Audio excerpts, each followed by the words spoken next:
Kejutan, satu slot pemain asing, Persebaya terungkap. Teka-teki pemain asing terakhir Persebaya Surabaya mulai terungkap. Berposisi gelandang, nama Milos Rajkovic dikabarkan menjadi yang teranyar merapat ke Green Force. Milos Rajkovic merupakan pemain asal Montenegro berusia 31 tahun. Dilansir dari Transfermarkt, nilai pasarannya mencapai 3,48 miliar. Persebaya memang sedang mencari pemain asing berposisi gelandang untuk menggantikan Gilson Costa yang dilepas akhir musim kemarin. Penampilan Gilson yang tidak sesuai harapan menjadi sebab manajemen melepasnya. Milos dapat bermain di dua posisi di lini tengah, yakni gelandang tengah, box to box, dan gelandang bertahan. Kehadirannya akan sangat membantu Francisco Rivera yang akan lebih fokus menyerang. Milos Rajkovic saat ini berstatus bebas transfer setelah kontraknya bersama FK Otrant Olimpik Ulcinj, tim Liga Montenegro, berakhir pada 15 Juni 2025. Persebaya sendiri nantinya bukan tim Asia pertama Milos. Pada tahun 2017, dirinya pertama kali bermain di benua kuning dengan membela Sarawak FA di Liga Malaysia. Sempat kembali ke Montenegro, ia kembali ke Asia, tepatnya di Korea Selatan, dengan membela Seongnam FC.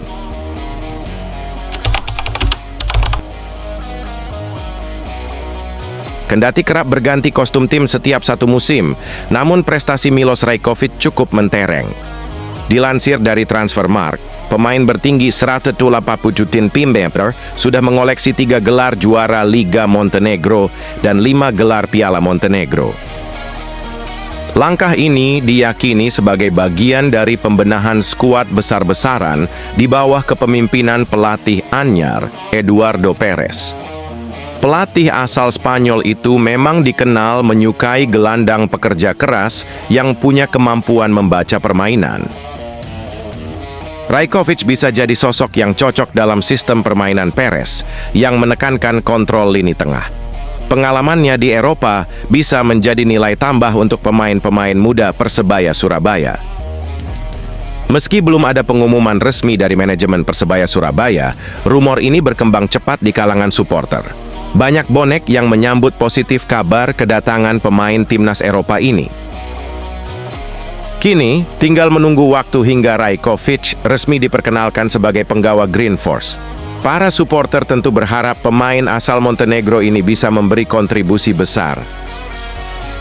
Akan sangat menarik menyaksikan bagaimana adaptasi Rajkovic di sepak bola Indonesia. Dengan latar belakang sebagai pemain Eropa Timur, tantangan fisik dan cuaca akan jadi hal baru baginya. Namun, pengalaman panjang dan jam terbang tinggi tentu jadi bekal penting bagi Rajkovic. Ia tak datang untuk jalan-jalan, melainkan untuk jadi pembeda di lini tengah Persebaya Surabaya. Jika akhirnya resmi diumumkan, Milos Rajkovic akan jadi rekrutan kunci dalam ambisi Persebaya Surabaya musim ini. Apakah ia benar-benar akan jadi kepingan terakhir puzzle asing Green Force? Layak untuk ditunggu.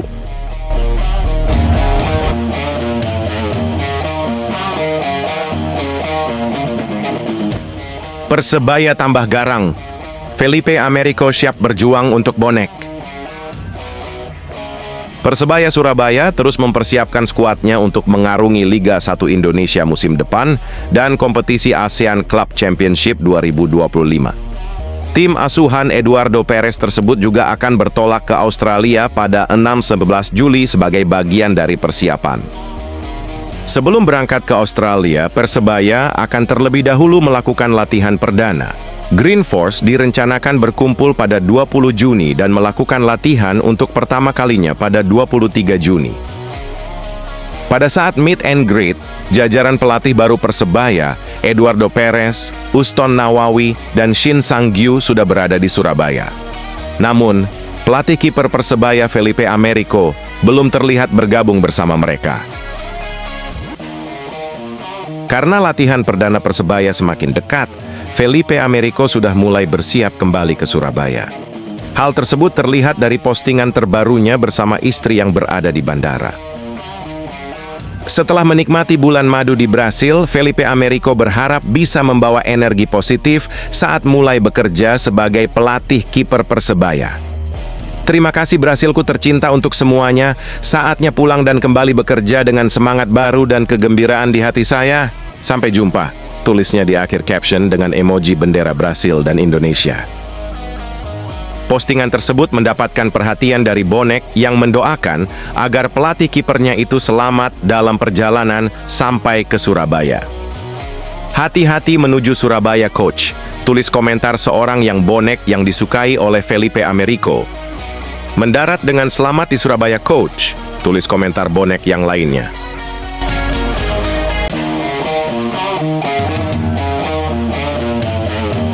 Aroma Persebaya Surabaya di Bayangkara FC kian kental.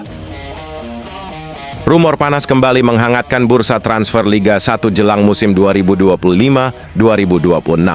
Kali ini giliran nama Ardi Idrus yang dikabarkan bakal merapat ke Bayangkara FC. Bek sayap tangguh yang musim lalu memperkuat Persebaya Surabaya itu ramai diperbincangkan bakal menjadi rekrutan anyar The Guardians. Kabar ini muncul tak lama setelah Bayangkara FC secara resmi mengumumkan kedatangan pelatih Paul Munster. Munster sebelumnya dikenal sebagai otak di balik strategi Persebaya Surabaya musim lalu, meski tak menutup musim dengan gelar. Kini, Bayangkara FC seolah mulai mencium aroma Persebaya Surabaya yang kental dalam tubuh timnya. Setelah Paul Munster, Bayangkara FC juga dikabarkan bakal mengamankan jasa bek asing Slavko Damjanovic. Situasi makin panas ketika nama Ardi Idrus tiba-tiba muncul dalam radar Bayangkara FC. Bek berpengalaman itu sebelumnya menjadi andalan utama Persebaya Surabaya di sektor kiri pertahanan sepanjang musim 2024-2025. Persebaya Surabaya kena tikung lagi. Drama bursa transfer Liga 1 Indonesia 2025-2026 kembali memanas. Kali ini PSM Makassar diduga kuat bakal menikung Persebaya Surabaya dalam perburuan striker asing potensial Abu Razard Kamara. Nama Abu Razard Kamara Santer dikaitkan dengan Persebaya Surabaya sejak beberapa hari terakhir. Penyerang asal Liberia itu disebut-sebut menjadi target utama Green Force setelah gagal mengamankan jasa Pablo Ganet. Persebaya Surabaya harus gigit jari karena Ganet justru memilih bergabung ke Persita Tangerang. Padahal, gelandang timnas Guinea Khatulistiwa itu masuk kategori Grade A dalam bidikan Persebaya Surabaya musim ini.